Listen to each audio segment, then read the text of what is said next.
Marmaripu peñipu lamuenpu buenoipu renma zunguafuin ma wentema puzugun. ¿Qué significa mapudungun o mapudungun? Como ustedes sabrán, mapudungun es el idioma del pueblo mapuche. Pero ¿qué significa realmente? Mapudungun es una palabra compuesta de mapu y zugun. Mapu significa tierra, territorio o país. Y zungun es el idioma. Bien, entonces básicamente podemos decir que mapuzungun significa el idioma de este país.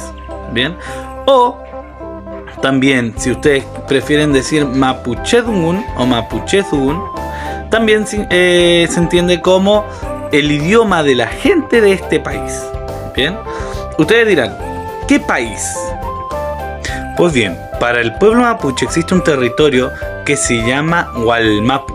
El Gualmapu es todo lo que abarca el territorio del pueblo mapuche, o sea, todos esos lugares donde llegaron a establecerse el pueblo mapuche, bien, en la gran extensión del territorio. Gualmapu. Feimuten, Peukeyal.